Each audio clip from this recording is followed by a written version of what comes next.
Hello everyone, welcome to Apti Plus Academy for Civil Services. It's a video on monthly policy review, which is also known as MPR. And this MPR is released by PRS Legislative Research. I'll be discussing MPR for the month of March. So whatever news that was reported for the entire month used to published on next very month, that is for the April. So this session will include the all important news that were there for the month of March. Without any further ado, let's get started. And before I begin this session, a brief about the PRS Legislative Research, founded in 2005. It's an independent research initiative.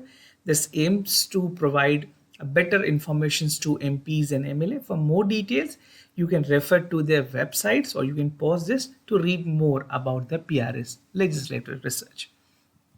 And if you are new to our channel, do not forget to subscribe Apti Plus Academy for Civil Services on YouTube. If you like this video, if you find this video informative and helpful, do press a like button. So starting with the first news, that is Standing Committee submits a report on glacier management. This is again something important and per se specifically relevant for both prelims and mains examination. When it comes to environment section, definitely a question is expected both in mains and prelims. So there was a standing committee on water resource which has presented its report. The title of the report is Glacier Management in the Country, Monitoring of Glacier Lakes, including the glacial lake outburst leading to flatfish in the Himalaya region. There have been frequent report that was there in the media regarding the burst, and these bursts had caused a lot more devastating effect in this specific region. So what is glacier? If you see the definition of glacier, glacier refers to the accumulations of excess snow over many years, which result in a mass ice sheet. I think most of you can make out the picture when I say the term glacier. Now in India, there are three large river systems, which is first the Indus, second Gangas, and third is the Brahmaputra. From basically all three originate from glaciers. Now, what were the key observations and recommendations that was made by the standing committee? So some observations. The first is about the Indian Himalayan region has 9775 glaciers, that is 9775.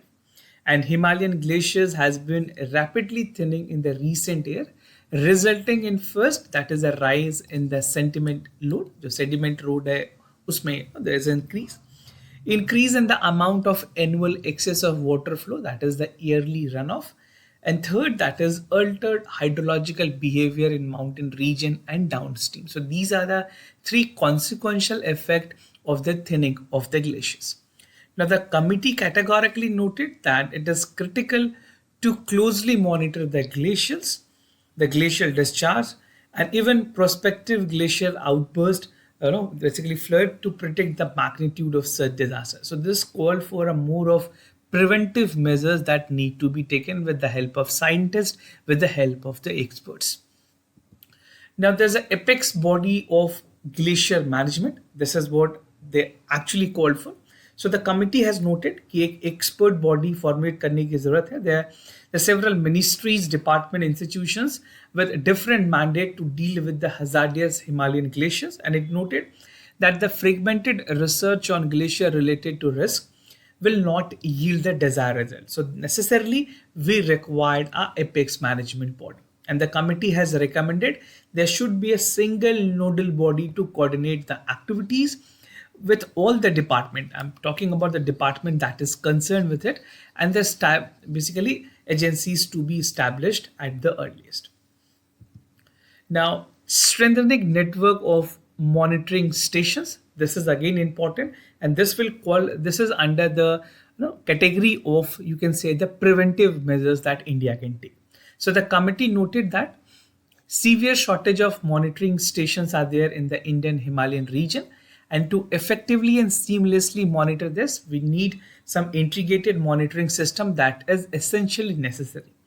Now, the committee has also recommended that the department should set up a meteorological discharge stations at high altitude, right?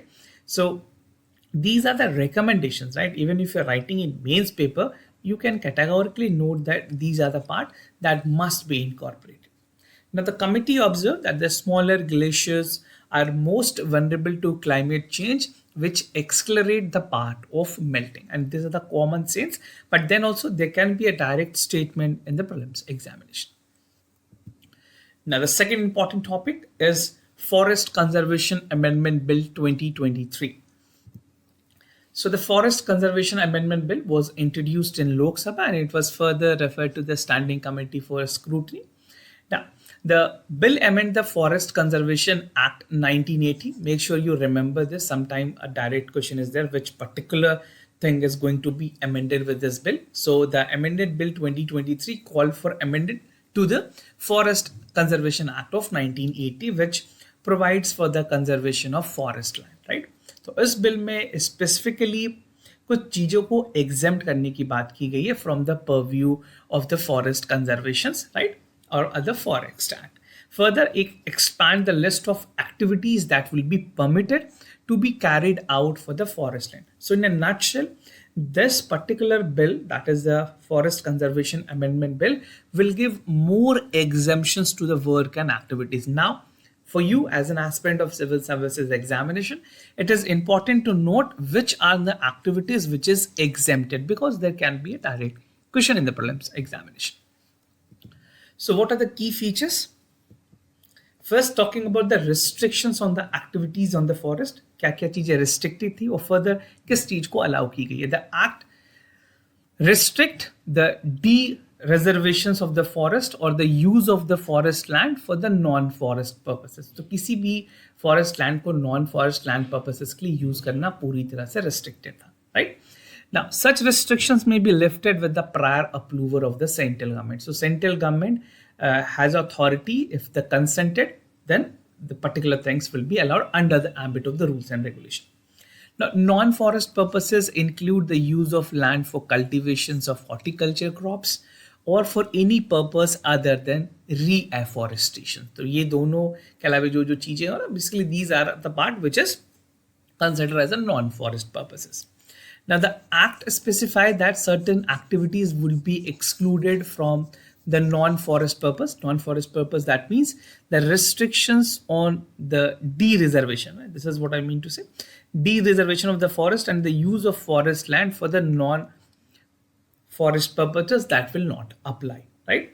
Now, the activities include the work related to conservations, management, development of forest and wildlife, such as establishment of checkpoint, fire lines, fencing, and wireless communications, right? So these are the activities including the part of the conservations.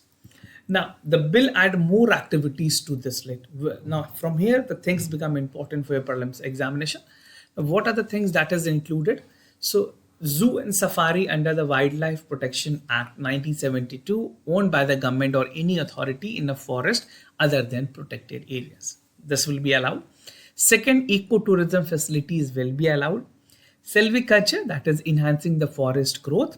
And fourth, that is any other purpose that is specified by the central government. Now, the sole authorities lie with the central government, and further, the central government may specify certain terms and conditions to exclude the part and event that will be classified as a non-forest purposes.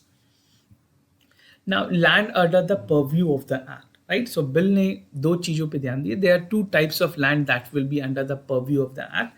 First is the land declared notified as a forest land of the Indian Forest Act 1972 under any law, and the land not covered in the first category but notified as a forest after October 25, 1980 as a government record, right?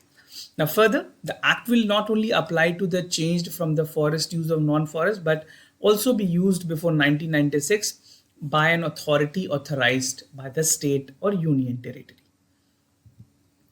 Now, the third important news, that is the Standing Committee report on nano-fertilizer. So we are discussing the news, and most of the news is related to environment, and environment is a section where things become very important, specifically for the prelims examination, right? So we'll see the aspect of the nano-fertilizers, what were the recommendations that was given by the Standing Committee. So the Standing Committee on Chemical and Fertilizers has presented its report on nano-fertilizer for sustainable crop management and maintaining of the soil health.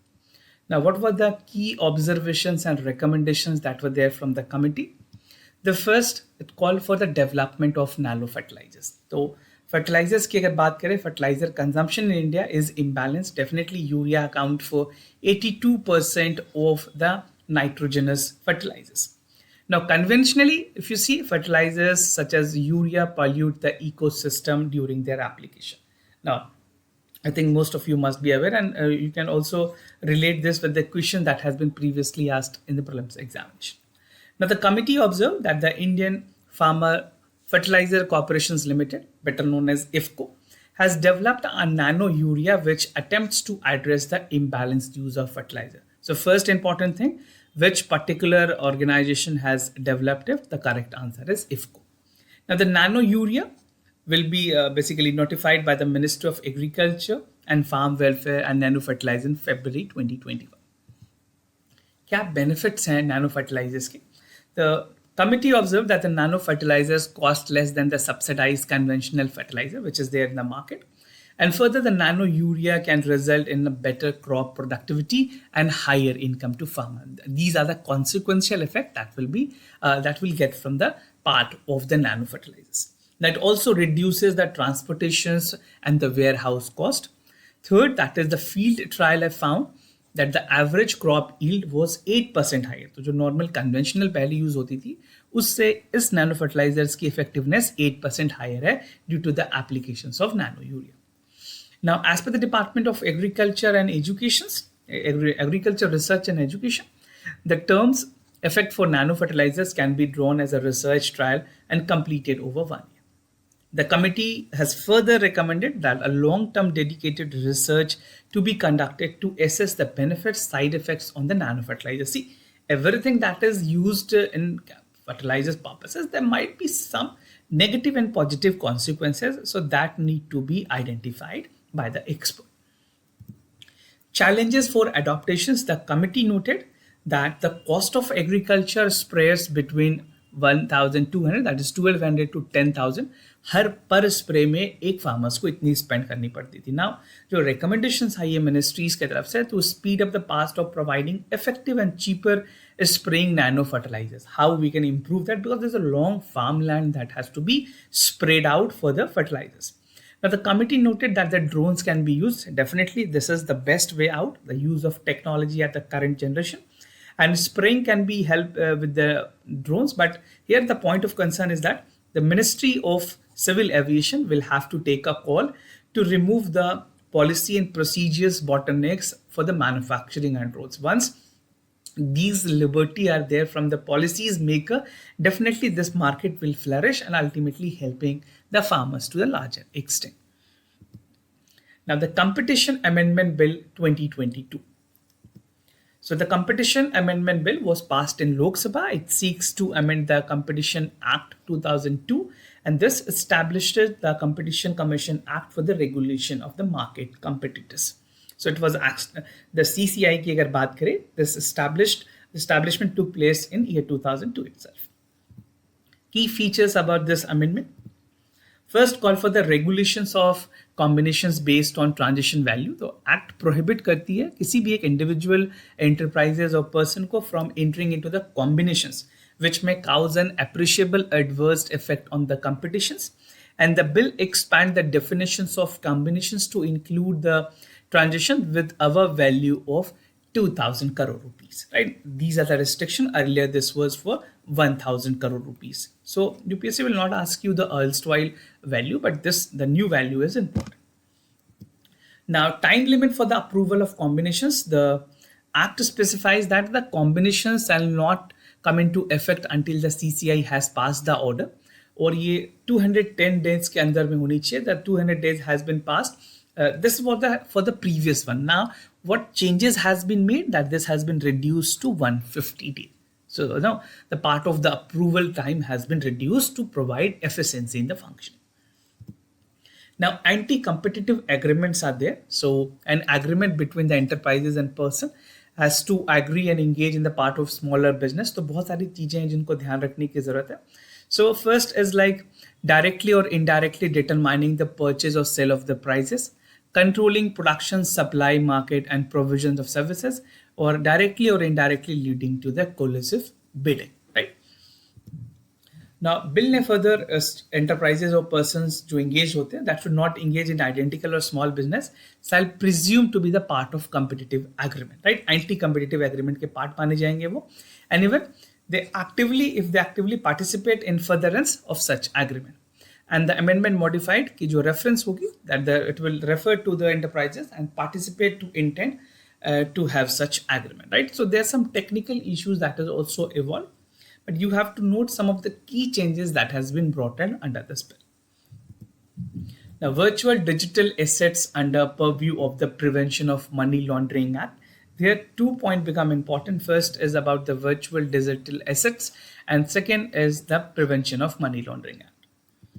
So Ministry of Finance has brought in the transaction involved in the VDA, that is the virtual digital assets, or you can say cryptocurrency, or example under the purview of the Prevention of Money Laundering Act. Now the act provides that the person involved in concealing, processing, acquiring proceeds of a crime and claiming that to be untainted property are guilty of money laundering. So there's some strict laws which is there.